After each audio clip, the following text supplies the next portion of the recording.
사순절 첫 번째 주일입니다. 6주 동안 또 내일서부터는 특별 새벽 기도회가 계속 진행될 터인데 이 사순절의 시간을 통해서 정말 예수님을 더 많이 알아가는 또 만나가는 닮아가는 시간이 되기를 원합니다. 예수님께서 시험을 받으시는 일은 마태복음, 마가복음, 누가복음 세 복음서에 모두 기록되어 있습니다. 근데 오늘 누가복음에는 예수님이 시험을 받으시는 장면에서 다른 복음서에는 나와 있지 않는 어떤 독특한 한 장면이 등장하고 있습니다. 그것은 바로 세례를 받으러 나오는 무리들에게 세례 요한이 설교하는 설교의 내용입니다. 세례 요한은 누가복음 3장 8절에서 세례를 받으러 오는 그 무리들을 향해서 회개에 합당한 열매를 맺으라라고 선포하고 있습니다. 그러니까 무슨 말입니까? 나는 모태신앙이니까, 나는 유태인이니까, 나는 어려서부터 신앙생활 했으니까, 나는 세례를 받았으니까 하나님의 자녀다, 구원을 받았다가 아니라 회개에 합당한 열매를 맺으라는 거예요. 지금 너희가 내 앞에서 세례를 받는 것이 중요한 것이 아니라 이 세례에 합당한 열매를 맺는 것이 중요하다라고 세례 요한은 설교하고 있습니다.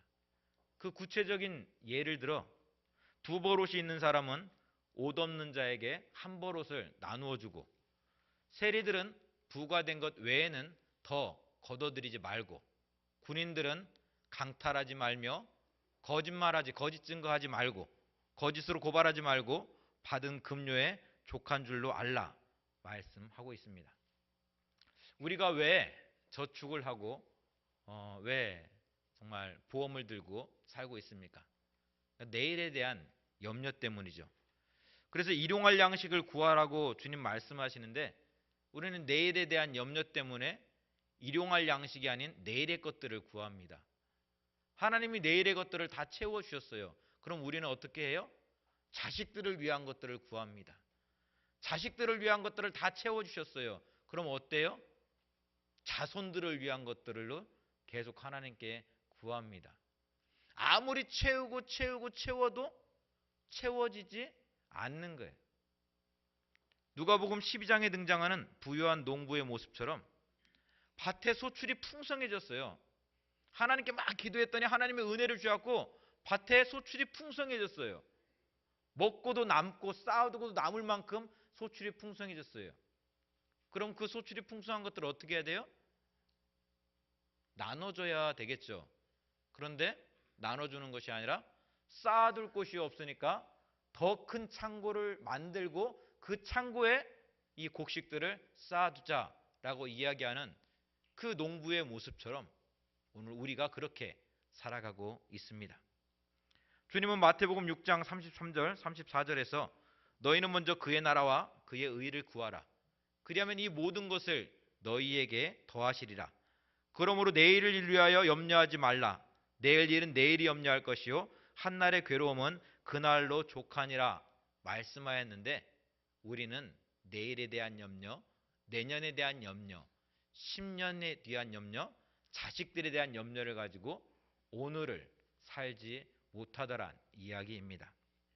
그런데 요한은 두 버롯을 가진 사람은 한 버롯을 나누어 주고 부과된 것 외에는 더 거두지 말고 강탈하지 말고 거짓으로 고발하지 않는 것이 회개에 합당한 열매라고 이야기하고 있습니다. 참으로 어려운 선택이 아닐 수 없습니다. 정부가 가상화폐 투자를 좀 자제하라고 이야기하자 젊은이들이 인터넷상에 막 올리는 글들이 있습니다.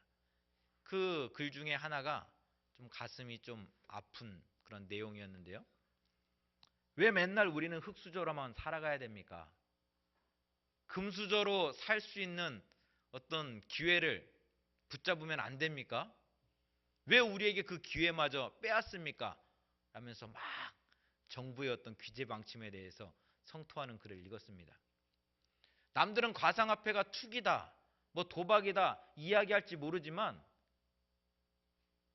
하루 벌어서 열심히 일해서 월급을 받아서 나의 신분이 변화될 수 없기 때문에 그 가상화폐를 통해서라도 나의 신분 상승을 한번 붙잡아 보겠다는 거예요. 그것이 요즘 젊은이들의 이야기입니다. 이런 세상에서 내 것을 나누어 주는 것이 회개에 합당한 열매라 말씀하시는데, 여러분은 이 삶을 어떻게 쉽게 선택할 수 있겠습니까? 우리가 예수님을 생각할 때 흔히 전능하신 분, 전지하신 분으로 생각합니다. 근데 중요한 것은 예수님이 이 땅에 오실 때 완전한 인간의 모습으로 오셨다는 거예요. 완전한 인간으로의 모습으로 오셨다는 것은 저와 여러분의 모습과 다르지 않은 똑같은 모습으로 오셨다는 이야기입니다. 모든 것을 다 아시고 모든 것을 다 하실 수 있는 그런 신성을 가지신 하나님의 아들이지만 또한 한없이 무력하고 나약한 인간의 모습을 가지신 분이 예수님이라는 이야기입니다. 그러하기에 우리가 예수님의 거룩함을 닮아가기 위해서는 그분의 신성을 이야기하기 이전에 그분의 인성을, 인간의 모습을 알 수 있어야 됩니다. 우리가 이 사순절의 시간을 통해서 예수님을 더 많이 이야기하고 더 많이 알아가는 그런 시간을 가질 터인데, 그 예수님을 더 많이 알아가기 위해서는 인간 예수는 배고픔의 문제 앞에서 어떻게 행동했는가를 알 수 있어야 됩니다. 인간 예수는 친구의 죽음 앞에서 어떻게 반응하셨는가를 우리는 알아야 합니다. 인간 예수는 어떻게 그 시험을 이기셨는가를 우리는 배워야 됩니다. 알아야 합니다. 예수의 거룩함은 인간 예수를 통하지 않고서는 나아갈 수 없는 길입니다. 예수님의 제자가 된다는 말은 인간 예수가 걸어간 길을 따라가겠다는 이야기입니다. 내가 예수님의 제자로 살겠습니다라는 그 고백은 예수님이 인간으로 오셔서 사람들을 만날 때 그 예수님이 만났던 그 모습처럼 만나기를 원합니다. 예수님께서 회당에 들어가서 하셨던 그 모습대로 하기를 원합니다. 눈물 흘리는 자에게 했던 그 모습대로 눈물 흘리는 자에게 나도 그렇게 살기를 원합니다. 그것이 예수님의 제자가 되겠다라는 그런 이야기입니다. 그러기 위해서 우리는 인간인 예수님이, 인간으로 오신 예수님이 이 땅에 오셔서 어떻게 사셨고 무엇을 고민하셨고 어떻게 시험을 이기셨는지를 알아야 한다는 이야기입니다. 예수님께서 광야에서 시험을 받으시는 것도 인간이기에 경험할 수밖에 없는 그런 삶의 고민들이었습니다. 1절, 2절의 말씀을 살펴보면 예수님께서는 성령의 충만함을 입어 요단강에서 돌아와 40일을 아무것도 잡수시지 않고 사단에게 시험을 받으셨다라고 기록하고 있습니다. 흔히들 성령의 충만함을 받으면 모든 문제가 다 해결될 것처럼 우리는 그렇게 생각하고 기도도 합니다. 그래서 어떤 분들은 사업의 문제를 위해서 또 결혼 못하는 자식의 문제를 놓고 금식하며 기도하는 분들도 있습니다. 근데 여러분 앞에 제가 한번 질문을 해보겠습니다. 그렇게 40일을 금식하고 내려왔더니 그 문제가 해결되셨습니까? 40일 금식하고 성령의 충만함을 입었어요. 그러고 내려왔더니 결혼하는 자식이 어머니 여기 저하고 100년 가약을 맺을 처자입니다 라고 딱 여자친구를 데리고 오던가요? 아니죠. 성령의 충만함이란 내가 주인 되고자 하는 마음을 내려놓고 하나님으로 가득 채워지는 것을 이야기합니다. 즉 시집가지 않은 딸을 위해서 하나님 우리 딸 시집가게 해주세요. 40일 금식기도 3번. 그것이 성령의 충만함이 아니라 그 마음조차도 내려놓고 하나님의 인도하심을 기다릴 수 있는 마음. 그것이 성령의 충만함이라는 거예요. 그런데 이렇게 성령 충만해도 먹고 사는 문제 때문에 시험에 들더란 이야기입니다. 예수님께서 요단강에서 올 때 정말 마음이 정말 강팍해져서 오지 않았습니다. 성령의 충만함을 입고 요단강에서 나와왔습니다. 그런데 그 성령의 충만하신 예수님이 첫 번째 경험하고 있는 게 뭐예요? 광야에서 사단에게 시험 받는 거예요. 오늘 우리도 똑같습니다. 은혜 받고 은혜 충만해서 집에 갔더니 첫 번째 경험하는 것이 받은 은혜 다 까먹더라. 당연히 그런 모습들이 있다는 거예요. 그것이 우리의 삶이라는 거예요. 그러하기에 넘어져서 좌절하지 마시고 예수님께서 어떻게 그 시험을 이겨나가셨는지 잘 보면서 우리 또한 그 시험을 이겨낼 수 있어야 합니다. 인간은 영적인 동물이다라는 말이 있습니다. 이 말은 내 안에는 영적인 존재와 동물적인 존재가 함께 이렇게 공존하고 있다는 이야기입니다. 동물적인 모습은 생존을 위해서 먹고 마시고 싸우고 더 빼앗고 죽이는 어떤 본능적인 모습들입니다.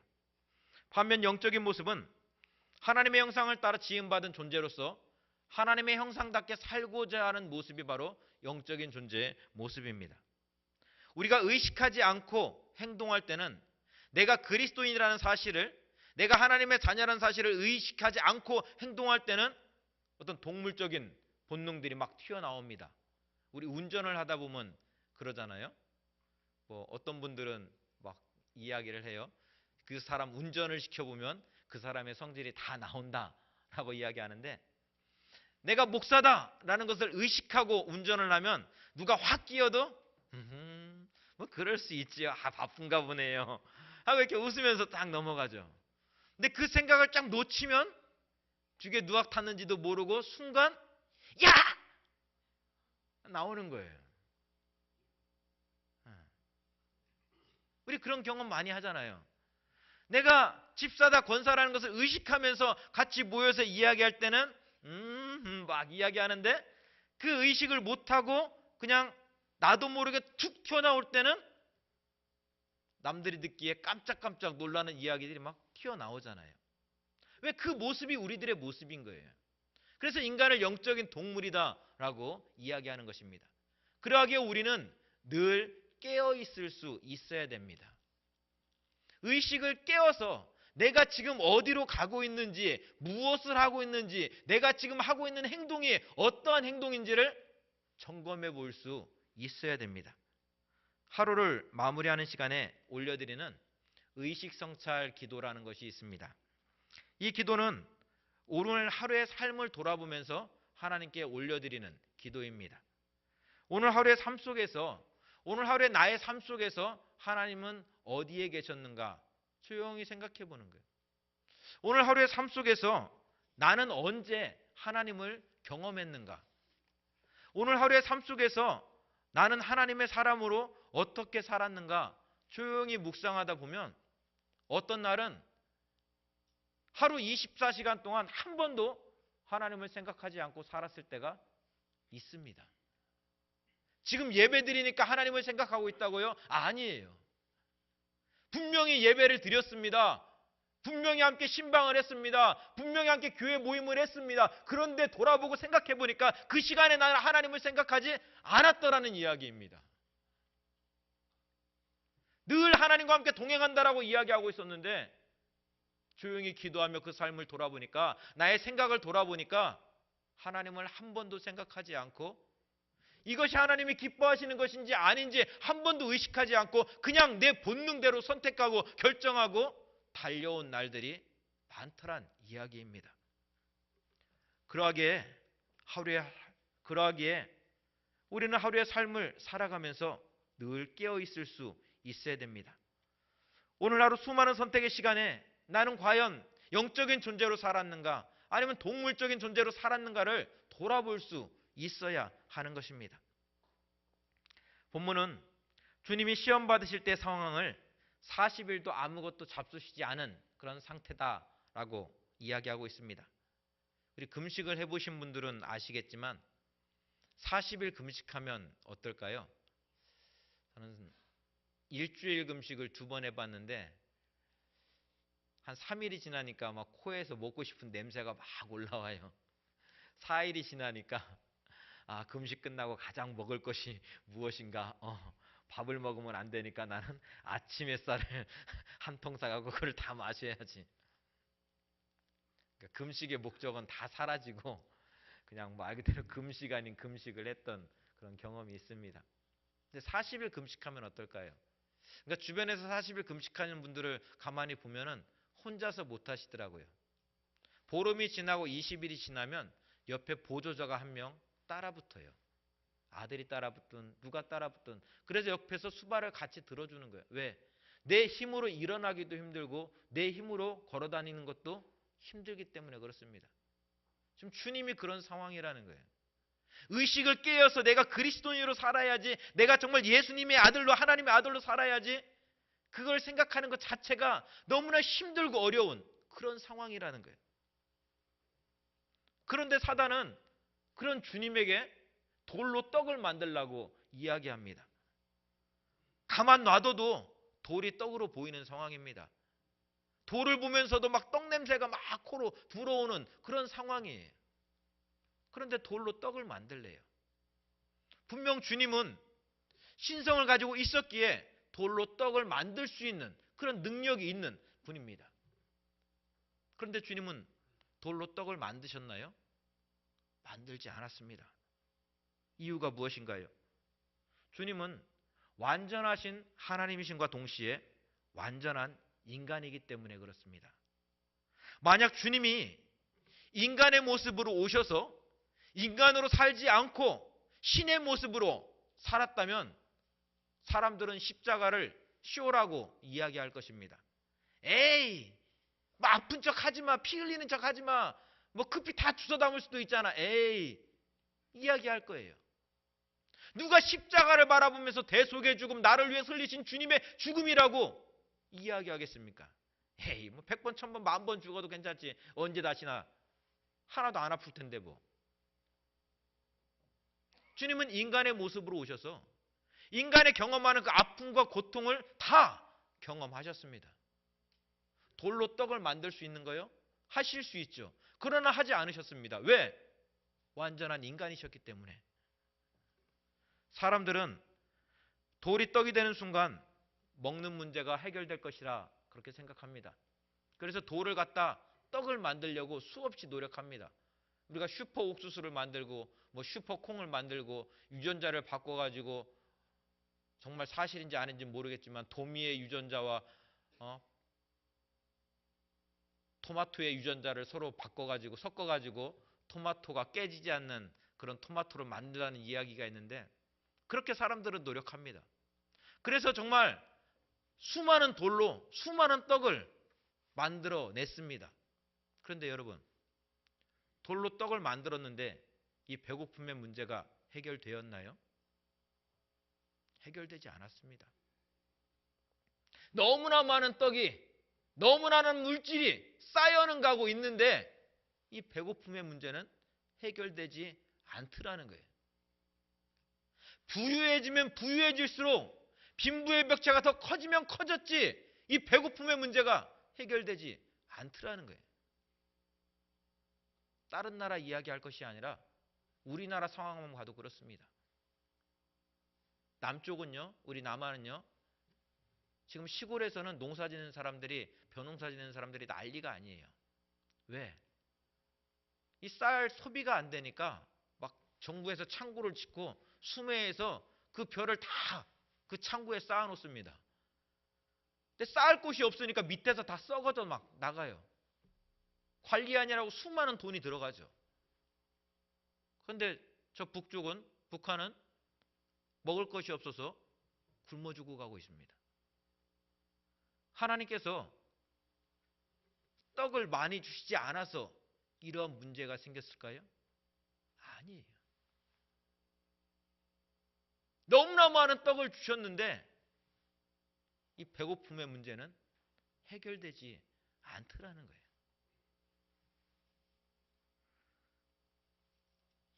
돌로 떡을 만들라는 사단의 유혹 앞에서 주님은 사람은 떡으로만 살 것이 아니다 라고 말씀하십니다.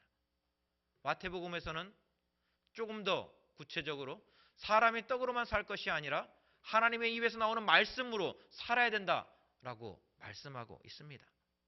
이 말은 사람이 살아가는 데 있어서 떡이 필요하지 않다는 이야기가 아닙니다. 떡이 필요하죠. 너무나 중요하죠. 그러나 그 떡만으로는 살 수 없는 것이 사람이라는 거예요. 왜? 사람은 영적인 동물이기 때문에. 하나님의 형상대로 살기 위해서는 떡만이 아닌 하나님의 말씀이 있어야 된다라는 이야기입니다. 하나님의 뜻은 더 많은 떡을 만드는 것이 아니라 내 손에 있는 남아있는 한 개의 떡을 나누어주고 나를 따르라는 것입니다. 그런데 누가복음 18장에서 부자 관원은 내게 남아있는 이 한 떡을 나누어주고 주님을 따를 수가 없어서 근심하며 돌아갔다라고 이야기합니다. 반면에 누가복음 19장에서 삭개오는 내가 꼭 붙잡고 놓으면 죽을 것 같았던 이 떡을 가난한 자들에게 다 나누어주고 주님을 따랐습니다. 그때 주님은 삭개오에게 말씀하시죠. 함께 예배하는 무리들에게 말씀하시죠. 오늘 이 집에 구원이 이르렀다고 말입니다. 여러분, 주님은 사람이 떡으로만 사는 것이 아니라 하나님의 말씀이 있어야 된다는 사실로 사단의 시험을 이기셨습니다.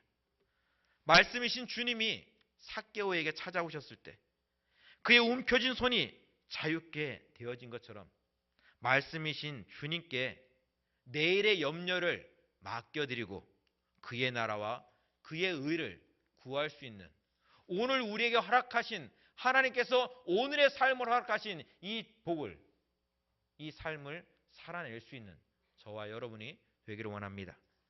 두 번째 시험은 내게 절하면 다 내 것이 되리라는 유혹입니다. 사단은 하나님께서 이 세상을 다 자기에게 주었다라고 이야기합니다. 그러니까 나에게 절하면 이 나라의 왕이 되게 해줄게 라고 예수님을 유혹합니다. 마치 영화 속 한 장면 같아요. 영화를 보면 그런 장면들이 나오죠. 나에게 절하면 내가 금배지를 줄게, 나에게 절하면 뭐 이거를 줄게, 그렇게 많이 유혹하는데 지금 사단이 예수님을 그렇게 유혹하는 거예요. 근데 정말 하나님이 이 사단에게 이 모든 우주 만물의 어떤 다스리심을 주셨나요? 아니죠.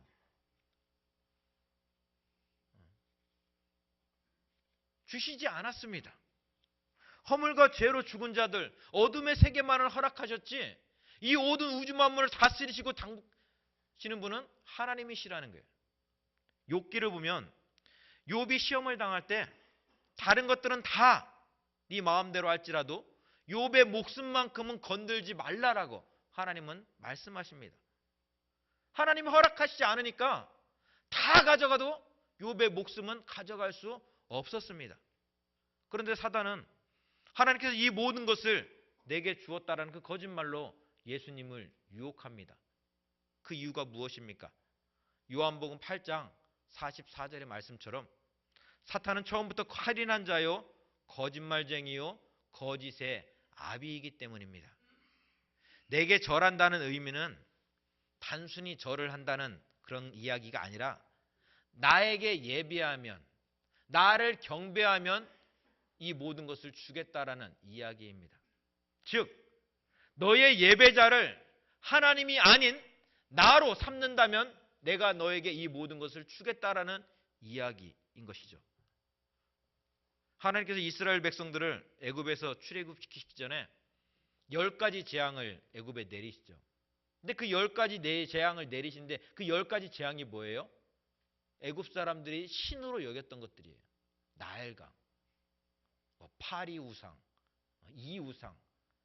그러면서 하나님은 너희들이 경배했던, 신이라 경배했던 이 모든 것들은 참 신이 아니다라는 것을 이스라엘 백성들에게 가르쳐 줬습니다. 너희가 예배해야 될 땅상은 오직 여호와 하나님 한 분이라는 것을 가르쳐 주었습니다. 그런데 이스라엘 백성들은 어떻게 하죠?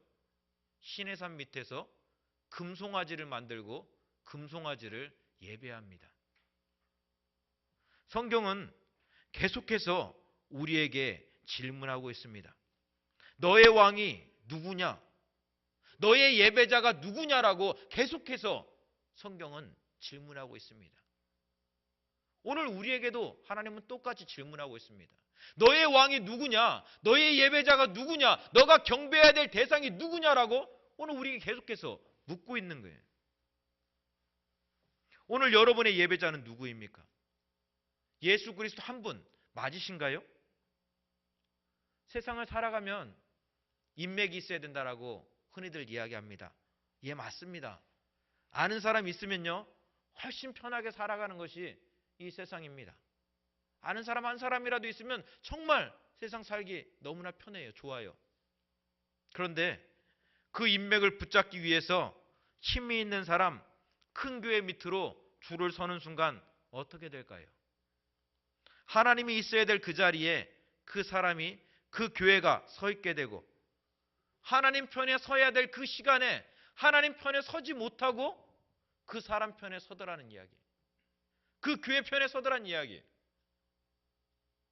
하나님을 예배하고 하나님을 경배해야 되는데 그놈의 인맥 때문에 하나님을 예배하지 못하고 하나님을 경배하지 못하고 엉뚱한 사람을, 엉뚱한 것들을 경배하고 숭배하게 되더란 이야기입니다. 하나님만을 예배하는 삶이 힘들지만 하나님만을 예배하는 그 한 사람, 하나님의 가치를 가지고 타협하지 않는 그 한 사람, 그 사람을 하나님께서 찾으신다는 것을 우리는 기억해야 됩니다. 사단의 시험 앞에 주님은 말씀하십니다. 주 너의 하나님께 경배하고 다만 그를 섬기라 하였느니라. 나의 예배자는 오직 하나님 한 분이라는 그 사실을 굳건히 하면서 주님은 이 시험을 이겨내셨습니다. 세 번째 시험은 성전 꼭대기에서 뛰어내리라는 시험입니다. 예수님은 완전한 신성을 가진 분이지만 완전한 인간의 몸으로 이 땅에 오셨습니다. 이 말은 예수님은 저와 여러분과 똑같은 사람이라는 이야기입니다. 그런데 사람을 가리켜 성전 꼭대기에서 뛰어내리라고 이야기합니다. 그냥 죽으라는 이야기죠. 사단이 뭐라고 이야기하냐면은 안 죽어. 하나님께서 천사들을 보내서 너를 붙잡아 줄 거야. 너의 발이 돌에 닿지 않게 할 거야. 티끌 하나라도 다치지 않게 할 거야. 그러니까 뛰어내려봐 라고 유혹합니다. 사단의 유혹은 하나님에 대한 절대적인 신뢰 같습니다. 절대적인 믿음 같습니다. 그런데요, 그렇지 않아요. 사단이 예수님을 시험하는 것은 의도적으로 위험한 상황을 만들어 놓고 하나님의 도우심을 구하라는 이야기입니다. 쉬운 말로 하나님을 시험해 보라는 이야기예요. 지금도 생생한 기억 중에 하나가, 저 초등학교 때는 부흥회 많이 했잖아요. 낮에 소 팔던 그런 트럭 동네 돌아다니면서 사람들 막 태우고, 저희는 이제 한산에 있는 성실중학교라고 미션 스쿨이었는데 이제 그 강당에 막 모여서 예배를 드리는데, 부흥사 목사님이 그 설교 도중에 이런 말씀을 하셨어요. 고3 학생이 있었는데 하나님을 잘 예배했다는 거예요. 교회도 열심히 봉사했다는 거예요. 정말 학교보다도 더 교회 생활을 열심히 했다는 거예요. 그렇게 열심히 했더니 학력고사 보기 전날 하나님께서 교회에서 기도할 때 이 강제상, 이 휘장에다가 학력고사 문제를 다 보여주셔가지고 좋은 성적을 받았다. 좀 말이 안 되는 이야기 같죠. 그런데요, 제가 공부를 좀 안 한 날은 그런 유혹이 막 생겨요. 하나님, 저에게도 좀 시험 문제를 좀 보여주시죠. 내 믿음이 없어서 그런가? 내 기도를 좀 안 해서 그런가? 말이 안 되는 이야기 같은데 그게 마음에 들어와서 그렇게 살아야 되는 것처럼 생각이 되더라는 거예요. 신방을 가서 기도할 때 참 이렇게 좀 힘든 기도 제목이 있을 때가 있습니다. 뭐냐면 도덕적으로 윤리적으로 맞지 않는 기도 제목이에요. 그린벨트에 땅을 샀는데 하나님 그 땅값이 좀 오르게 좀 해주세요. 이거 어떻게 되는 거야? 그린벨트가 해제돼야 되는 거 아니면 뭐가 어떻게 되는 거야 이게?